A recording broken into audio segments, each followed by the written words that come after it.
Ellie and I met in college and instantly clicked. When we started dating, I wasn't very assertive. It was her interest and desire in me that helped me value myself more and overcome my insecurities.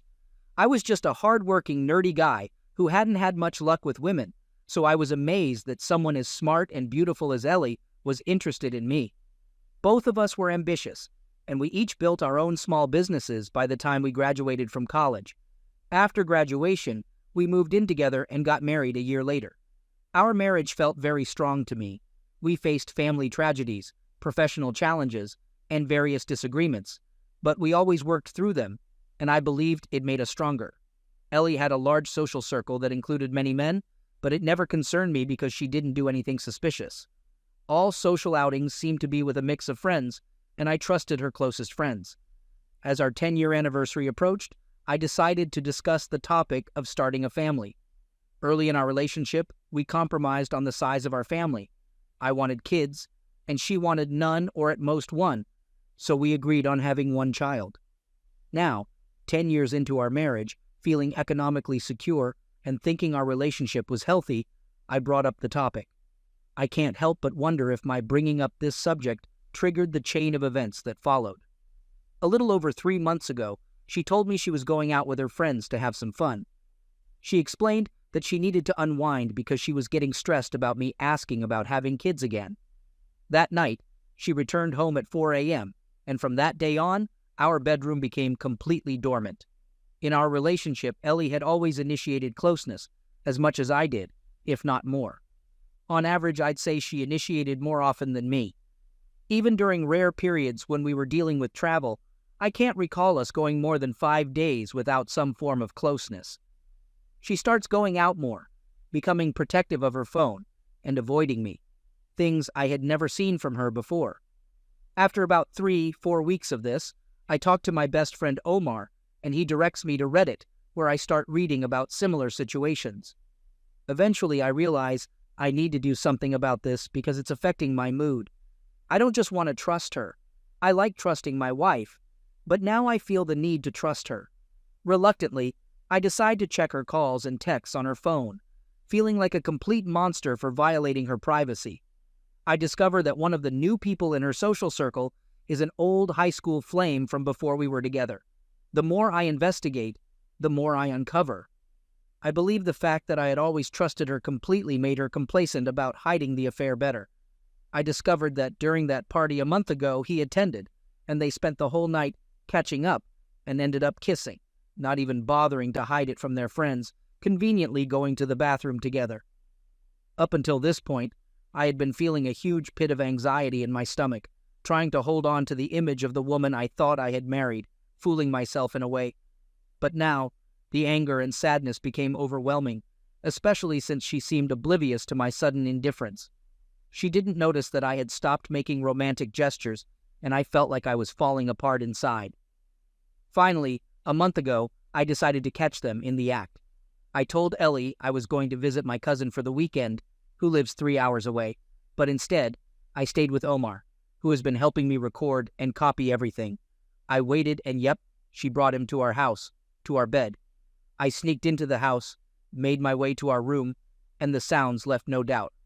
They were so into it, they didn't even notice me standing there at the door, recording them with my phone. It felt like something inside me just shattered, like my soul snapped so hard I could hear it. My veins turned icy cold, and it felt like a massive weight had been dropped on my chest. I couldn't breathe. I went numb. The next part is kind of hazy, to be honest. According to Omar, who I had brought as a witness, it seems I walked up to them, pulled the guy off the bed, and then Omar had to pull me off of him. I vaguely remember Omar holding me down on the ground. After that, there was the usual chaos of getting caught. I decided to cut off all contact for 5 weeks and started working with a lawyer, preparing for the worst. Omar acted as her go-between during that time because I just couldn't bring myself to talk to her. And you know what? Ellie reached out to my family and told them that we are having problems. Yeah, right. After the 5 weeks of not contacting each other, we finally met and talked. She was sorry and took full responsibility for her actions, saying it wasn't my fault. We decided to give marriage counseling a try to see if there's any hope of salvaging our relationship. It's hard to believe, but even after everything, I still love her. I hate myself for caring about her well-being and happiness, and now I'm questioning our whole relationship. Has she been cheating before and I just didn't see it or chose to ignore it because I trusted her too much? Update. After reading all the responses and messages, I took the weekend to think it all over and made up my mind. I realized that I couldn't live with myself if I stayed with her. Trying to work it out would mean sacrificing my self-respect. I also didn't want to be in a relationship where I had to constantly be on the lookout for betrayal. So, I decided to end it all. Here's how it happened. On Monday, I woke up to a surprising sight. My Johnson was at full attention, something that hadn't happened since I found out about Ellie's affair. It was like my body was saying, "We're going to end this today and move on to something new." I even laughed about it, and Omar and his wife came to check on me, thinking I was having a breakdown. I got up, got ready, and called Ellie's dad to set up a talk. We met about an hour before our marriage counseling session. Surprisingly, I felt calm on the drive there, though deep down, emotions were still swirling inside me. We met at a cozy breakfast place near his house and sat down. Ellie's dad is a good man, lighthearted, funny, and level-headed. I thanked him for how he and his wife treated me all these years and apologized for having to have this talk with him. He listened patiently, but as I explained why I was going to divorce his daughter, he looked down, and I could sense his disappointment and anger, not at me, but at Ellie. He told me he understood, and I asked him not to tell Ellie as I was going to talk to her soon. He agreed, we shook hands, and he wished me well. It hurt to shatter his image of her. I wondered if I should have asked him to take care of her, but I reminded myself that he's her dad, and of course, he'll care for her. It's no longer my responsibility to look after her. She's a grown woman now. After that, I headed to our scheduled marriage counseling session. I spent all day on Sunday practicing what I would say to Ellie and how to say it. I wanted to make sure my emotions wouldn't take over during the conversation. I sat in the parking lot for 10 minutes and prayed, something I hadn't done in a while since this all started. When we sat down for the session, Ellie was wearing one of the dresses I used to love seeing her in. For a brief moment, I almost forgot everything, but then the strong disgust and anger took over, and any attraction I had faded away.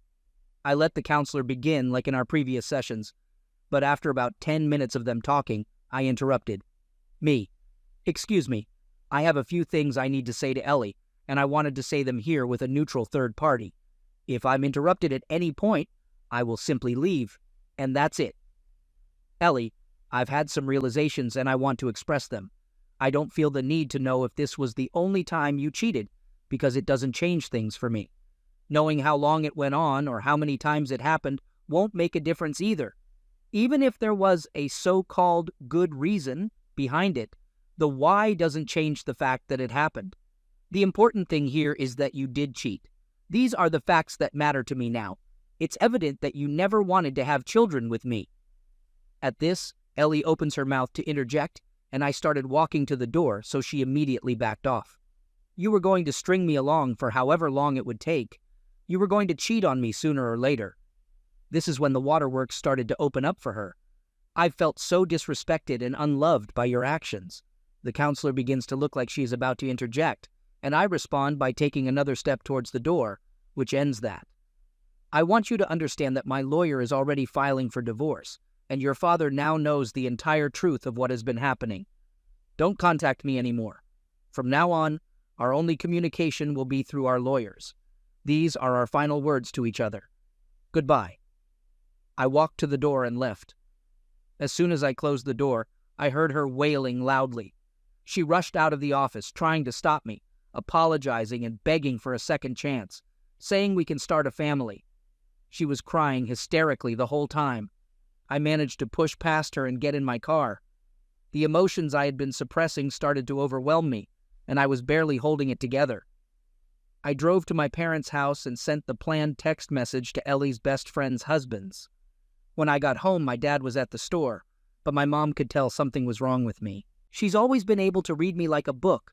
I told her and Dad that I needed to share something important, so we sat down and waited. About 30 minutes later, Dad arrived. I poured everything out, and with each word, it felt like an ocean of emotions was emptying, and all the pain was pouring out of me. When I finished talking to my dad, he just held me, and I cried into his shirt for a solid 20 minutes. When it all ended, I felt drained, but also strangely at peace.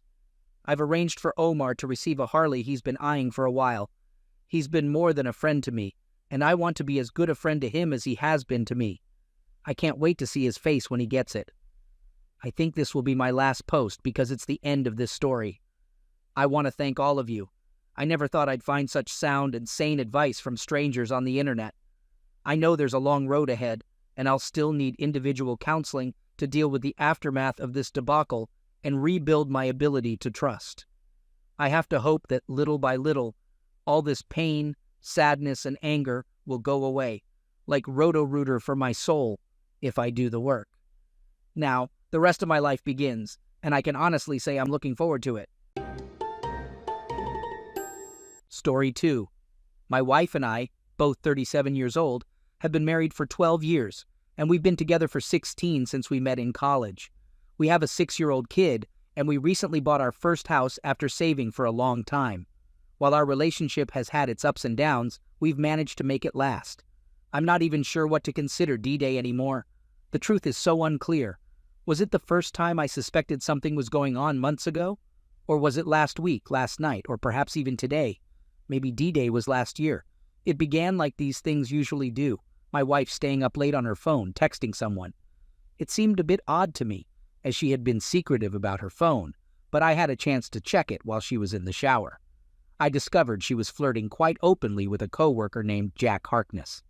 It seemed like a new friendship, but it was more daring and even suggestive than I was used to from her. I confronted her about it, and she got defensive, saying it was just a coworker, and she didn't think she did anything wrong. She got mad at me for snooping. A week later, while my wife is getting ready in the morning, her locked phone on the nightstand receives a notification from Jack at 5 in the morning. I don't want to wake up my son, so I avoid confronting her. Confrontation is not my strong suit anyway. Later that afternoon, I talk to my therapist about it, and he advises me to confront her and ask about it. He suggests I ask to see her phone. So, when she gets home, I ask her to show me her phone.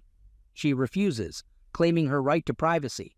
I question her about whether she's been talking to Jack, and she says he messaged her maybe 2 or 3 times. I insist on seeing the messages. She denies anything significant is going on and suggests I need help to overcome my suspicions. I tell her I will seek help, but first I want to see her phone. Eventually, she agrees.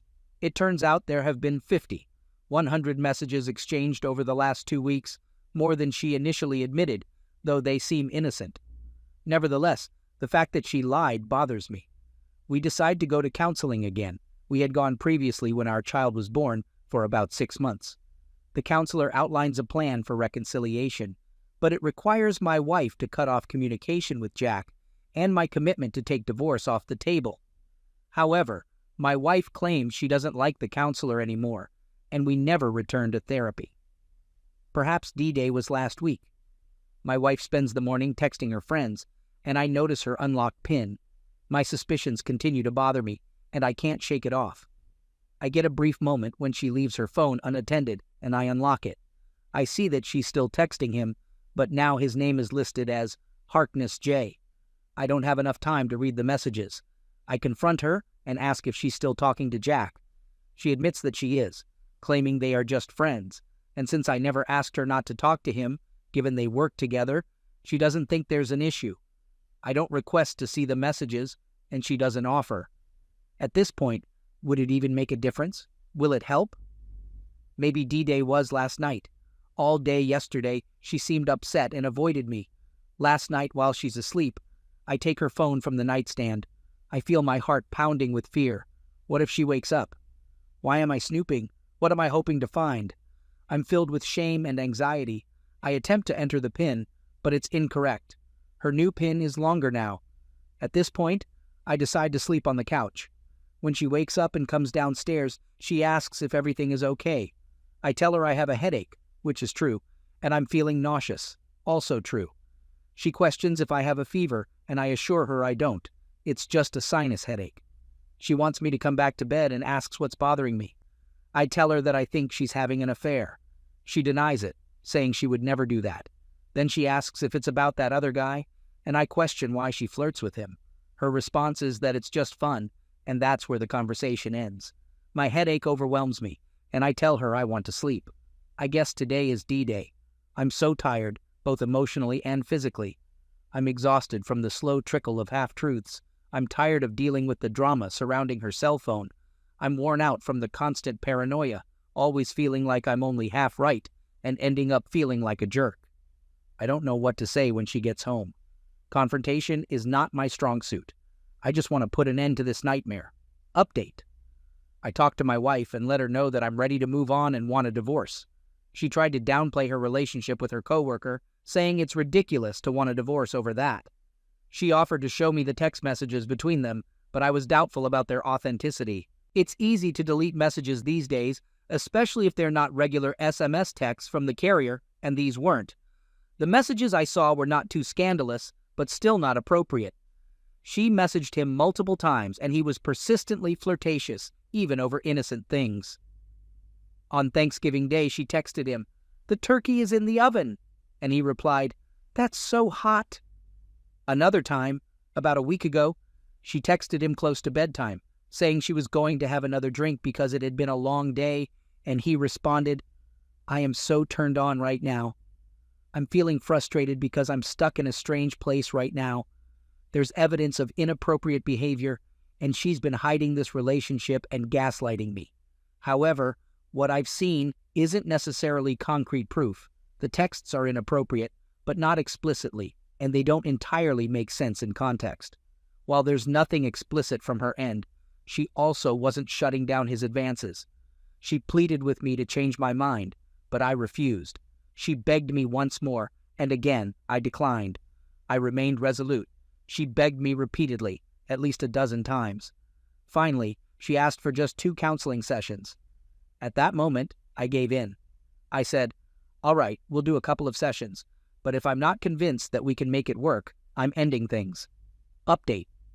As I mentioned before, my wife asked me to reconsider and attend marriage counseling. I agreed, but mainly because I needed some time to think about my next steps. Meanwhile, I've been active on this subreddit, trying to support others while also sorting out my own thoughts. My wife has been acting like everything is normal. She's been very affectionate, constantly wanting to kiss and cuddle, but I feel frustrated and declined her advances. During our arguments about the issue, when I told her that I think she's cheating on me and she asked why, I mentioned the lies, the deleted messages, and how she's treating the privacy of her friendship with this person as sacred. She got upset, feeling insulted and not understanding why I can't trust her. She cried and said she didn't deserve to be treated this way. Since I don't have concrete evidence of anything beyond an emotional affair, I felt I had to give my wife a chance to come clean and work on reconciliation. I came up with 2 simple requirements for me to stay and work with the marriage counselor. Stop communicating with the other person involved in the affair. Agree to unlock her phone and let me see all the messages exchanged between her and him. At first, she agreed to both conditions. However, she has since changed her stance. She is still texting with him, claiming it's just friendly, but she won't allow me to see the messages or anything else on her phone. On Friday, I contacted a divorce lawyer, and I have a meeting scheduled for the end of the month. I was hoping to gather evidence of something more than just flirtatious text messages. In my state, being at fault matters during separation, so that could be helpful. I'm considering discussing the situation with the AP's spouse, although I don't have concrete proof of inappropriate behavior between my wife and her husband. It's more like, look, they're being inappropriate, but maybe it's worth telling her. I'm ready to move on. This marriage seems beyond repair. Update. After my last update, I received feedback suggesting that I should be more straightforward with my spouse about the situation. I have already contacted a lawyer, and we're currently working on the divorce paperwork. In the meantime, I decided to reach out to the AP's spouse and share only the known truth with her. I wanted to let her draw her own conclusions and avoid any potential legal issues from the AP for slander. The other spouse reacted wonderfully. She took the news seriously and with concern for my situation. She admitted feeling nervous and unsure about how to handle it.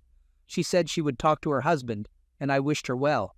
Of course, my wife found out about this, and she was furious. She accused me of ruining their marriage, destroying her friendship, and even threatening her job. She claimed not to recognize me anymore and expressed serious concern about my mental health. Throughout this process, I've remained very calm and have been practicing the divorce 180 approach. I told her that I feel fine and understand her anger, but there's nothing more to discuss. I did what I did, and I can't change the past. Not that I want to. She has come home from work in tears, saying there are rumors circulating at her workplace. She blames me for the rumors, even though I haven't spoken to anyone at her job about our situation. If there are rumors, they must be coming from the AP. She should be angry with him.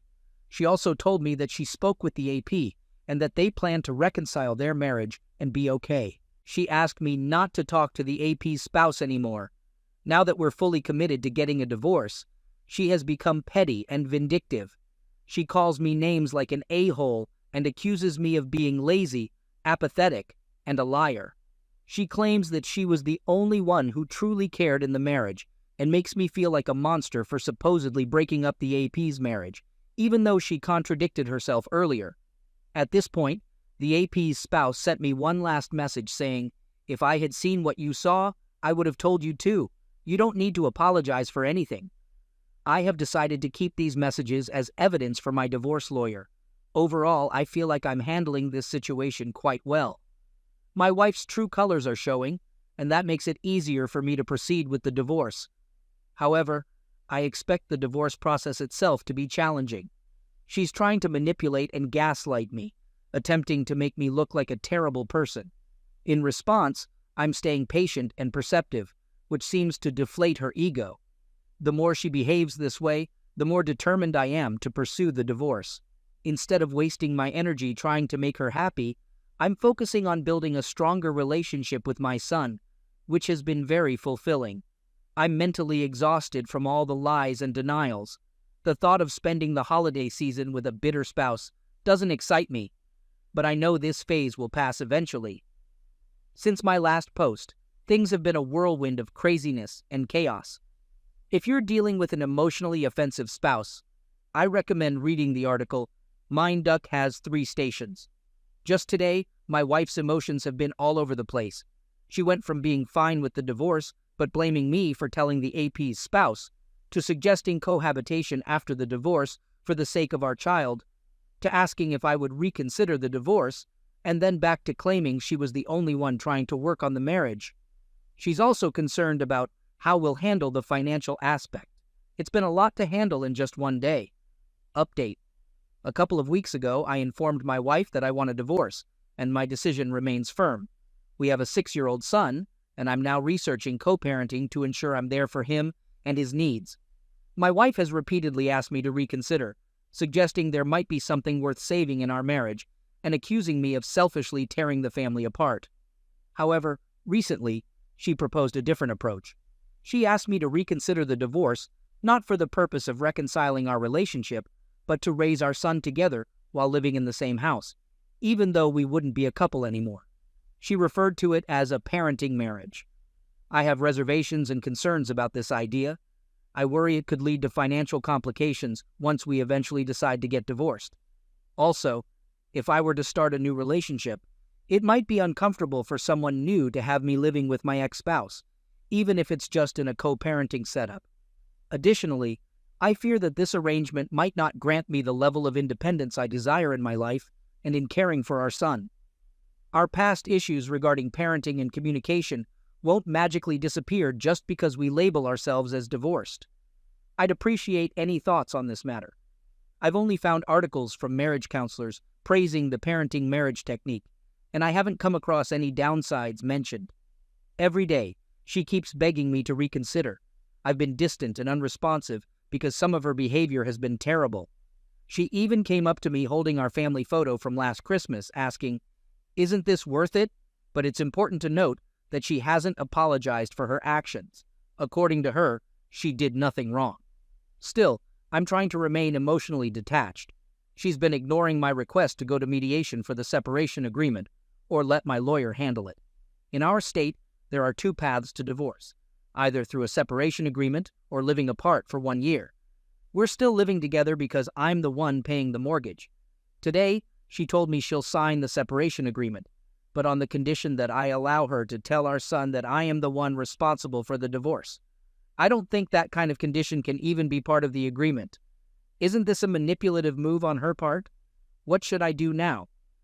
Our first talk about divorce was in June. I expressed my desire to end the marriage, but she asked for time to reconsider. After more evidence of her behavior came to light, I had the second talk right after Thanksgiving, making it clear that I'm done and want a divorce. I reached out to a lawyer, and so did she. However, the divorce process has now stalled. In Maryland, without a separation agreement, the only option for divorce is to live apart for 1 year. On Monday, my wife dropped a bombshell on me. She insisted on a separation agreement, but with the condition that I tell our 7-year-old son that I wanted to leave and wasn't willing to fix things. I told her it wasn't appropriate to have that conversation with him. Last night we talked again. She now says she'll agree to the separation agreement only if we go to 3 months of couples therapy because she needs to know the why of the divorce. I've been clear about what went wrong, including the lying and emotional affair. However, she doesn't think those are good enough reasons. I've also been discussing with my individual therapist the patterns of offense in our relationship, and honestly, there's no chance of me returning to this marriage.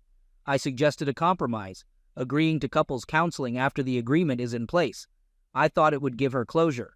I need the security of the document first, so I can freely express myself in therapy without her manipulating the process. She called this unfair, believing that the money spent on drafting the agreement could be used for therapy to save the marriage. Do I need to leave now? The original plan was for me to keep the house since I can afford the mortgage. I'm considering moving to an apartment in my son's school district and offering to pay half of the bills on the current house until we can sell it if it comes to that. My soon-to-be ex-wife, STBXW, and I are separating. She's been hesitant to work on a separation agreement, saying she needs more time to think. It's been over 6 months now, and she's been focused on reconciling, while I've been hoping she would change her mind. Recently, my lawyer pushed me to take action. We have a school-aged child, which makes things more complex. We currently own a home we bought 2 years ago. We're both on the title, but I'm the only one on the mortgage loan. I cover the mortgage and all household bills. She earns 6 figures but only pays for groceries and health care. But with estimated child support, I won't be able to afford the mortgage and save enough. So I've started looking at apartments and reached out to a realtor. However, I can't move out until we have a signed separation agreement with a custody plan. I want to start selling the home, but she refuses to sell it right now because she's not ready to leave. Yesterday, she requested a discussion about the finances of me keeping the house after separation. She wanted to review my income and the mortgage to explore options. I declined, stating that she has no right to dictate my living arrangements post-separation. This made her cry, claiming she's doing what's best for our child. I feel stuck. I can't leave, I can't stay, and I can't sell the house. I spoke to my lawyer, and she'll prepare a separation agreement, but if my wife refuses to sign, I'm uncertain about my next steps. I'm still going through a separation with my soon-to-be ex-wife, STBXW, which I initiated months ago. I can't move out of the house until I have a signed custody agreement. My plan is to leave in March. Sunday night, my wife installed security cameras inside the house, which record 24/7 to an external device. I noticed them on Monday and put them away. She reinstalled them overnight. Today, I removed them again and informed her in writing that I object to being recorded, as our state, Maryland, requires consent from both parties for audio recording. She claimed they were set to only record video, not audio. The cameras don't belong to my wife. They belong to a friend of hers. The friend asked me to return them to my spouse, so I did. I'm worried about this situation. I don't want to be recorded, and I fear it might be used against me in some way. Currently, I work from home while my first-grader son does distance learning. In my state, dealing with divorce and custody is challenging. They prefer parents not to divorce, so they make it complicated. There are 2 paths for divorce, a contested one requiring a year of separation, and an uncontested one needing a signed separation agreement, which is faster if both parties agree. I can't move out of the house without having some custody arrangement in place. Now, it's almost a year into the divorce, and my ex is prolonging the separation agreement process. adding unreasonable custody demands, and not making decisions about the house. I'm unsure if she wants to sell it or buy me out of it. Because she's delaying the separation agreement, I've considered filing for a contested divorce, but even then, due to COVID, the next custody hearing date wouldn't be for 5 months. So I'm stuck here, as long as she wants, and I hate it. I feel stuck. I want to leave, but I'm afraid it might affect my custody situation. I'm exhausted from being the one paying all the bills, especially when she earns as much as I do. I'm tired of constantly being criticized by her for everything I do. She tells me that all my efforts are wrong, and she even calls me unattractive, lazy, and uncaring. I'm just really, really worn out.